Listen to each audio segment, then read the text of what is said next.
coming for you. No chance he comes tomorrow. He's got a lot of stablemates on the card. Come tomorrow? No chance? No.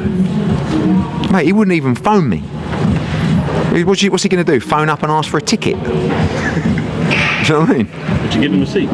No. I'd let him in. I would never ever. But obviously, he would. You know, he spent a lot of his career sitting right next to me at these shows. Do you know what I mean? But I would never get security to turn. You know, at the end of the day, he does work on the team of Conor Mitchell. And by the way, it will never affect Conor Mitchell because he's a phenomenal fighter. But if I see him, I would have to say, like, I wouldn't obviously start on him, but I would have to say, I couldn't be like, hey mate, hi. I'd have to say, I've got to tell you something, mate. You're an absolute dog. So Eddie Hearn promises to launch an MMA promotion as UFC's personalities are dying. So Eddie Hearn says he's about to sign top UFC fighters and that the UFC is losing its stars. Now, that sounds crazy, but what if he's not completely wrong? So welcome back, guys. Welcome to Duality 7X. What's going on, guys? I'm on an airplane right now. We're flying out to Tokyo. And anyways, we're going to try to break this fight down beyond the headlines. If you guys are new to the channel, please smash a like and subscribe. Hit the notification so you guys never miss a beat. Now, Eddie Hearn is talking big. This could actually be the start of something really big. A real shift, perhaps maybe in how fighters get paid, promoted, and valued. Who knows? But to understand that, we need to look at what's really going on behind the scenes.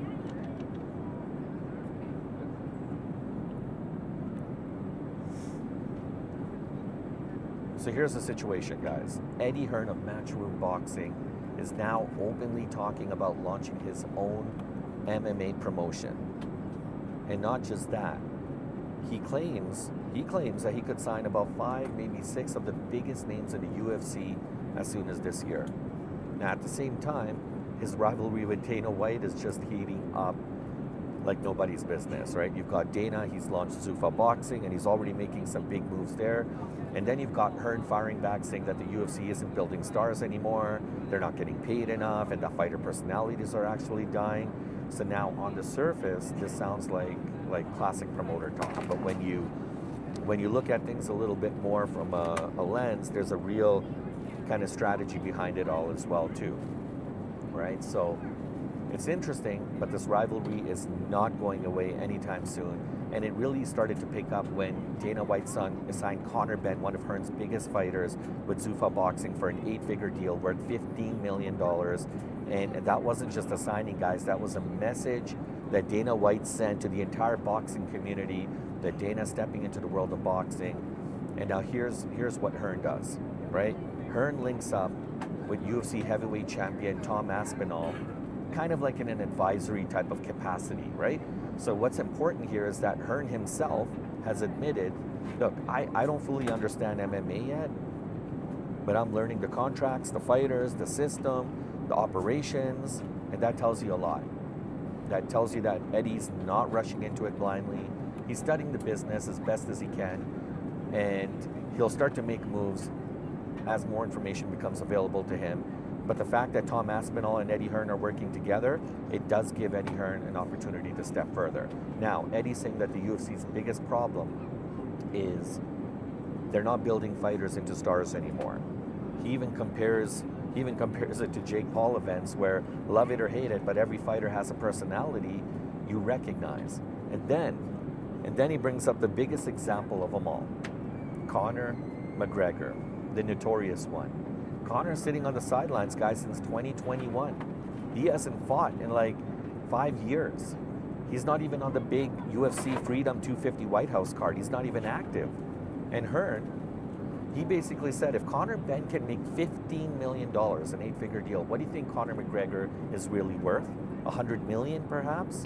That's not just a number, guys. That's Hearn trying to expose what he believes is a gap between what fighters are worth and what they're actually getting paid. Now just think about that for a second. Let that sink in, because what's really interesting here, guys, is that now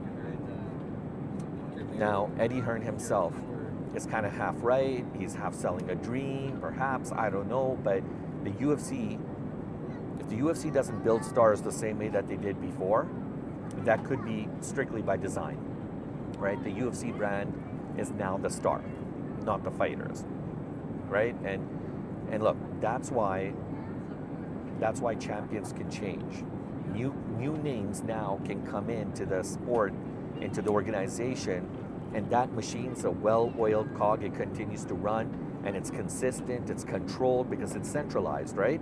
But the downside is the fighters don't always get the same leverage, and someone like somebody like Conor McGregor did, and that's a gap that Eddie Hearn is trying to attack, and he's trying to help kind of expose, right? Because there's obviously a bigger problem at play. But the biggest part is that Hearn doesn't really say it out loud. I mean, signing 5 or 6 top UFC fighters is not that easy, because UFC contracts are pretty legit tight. Long-term deals, extensions, you got champions clauses, all kinds of caveats that make an average lawyer just want to walk away, right?